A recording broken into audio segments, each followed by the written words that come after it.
आप सबको मालूम है झारखंड के स्वास्थ्य का सबसे बड़ा जो 1 अरब माफी 3.25 करोड़ जो झारखंड की जनता है, उससे 3.5 करोड़ झारखंड की जनता का एकमात्र आशा का केंद्र स्वास्थ्य के क्षेत्र में वो रिम्स है। गरीबों के लिए, यहाँ के दलितों के लिए, आदिवासियों के लिए, वंचितों के लिए, पूरे झारखंड प्रदेश के सभी जिलों का काम करने के लिए जो हमारे इंफ्रास्ट्रक्चर है या जो हमारी संस्थाएं हैं उसका हम कैसे ज़्यादा से ज़्यादा जन उपयोग के लिए और मजदूरों के लिए और यहाँ के गरीब जो हमारे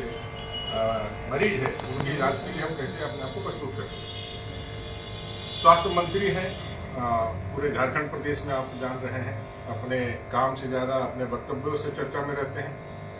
अभी एक स्टैंडिंग ऑर्डर आया है जिसमें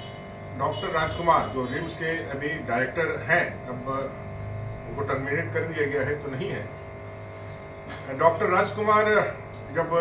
उनको टर्मिनेट किया गया और जब चीजें सामने आई तो हम लोगों ने पता करने की कोशिश किया, तो जब मैं गूगल किया तो देखा डॉक्टर राजकुमार एक बहुत ही रिनाउंड और बहुत ही प्रोमिनेंट डॉक्टर हैं जिनका कई एक जगहों से सर्टिफिकेशन है और कई एक नामी ग्रामी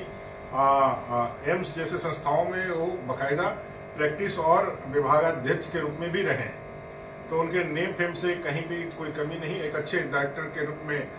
सरकार ने उनको लाया था जिनका 3 साल का कार्यकाल था, लेकिन 14 महीने में ऐसा क्या हुआ कि बिना कोई सौखोज किए हुए, बिना उनसे कोई स्पष्टीकरण मांगे हुए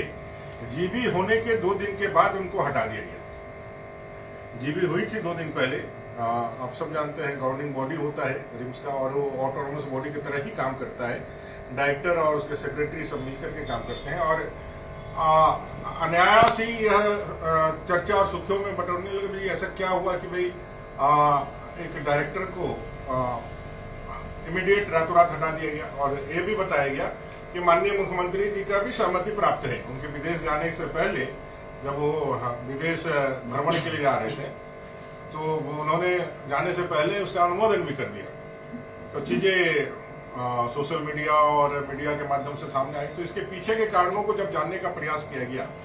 और डॉक्टर राजकुमार की जो स्वीकारोक्ति जो उनका वक्तव्य आया उससे 2-3 बातें समझ में आ रही है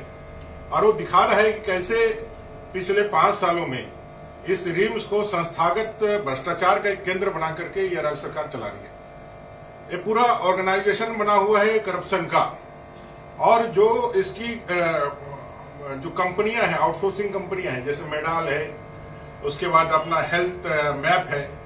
ये सारे हेल्थ मैप मेडाल जैसे कंपनियों के जो एजी ने जो उसमें ऑब्जेक्शन डाला है, ऑडिट रिपोर्ट में जो उन्होंने ऑब्जेक्शन डाला है उनके कार्य के लिए और उनका जो परफॉर्मेंस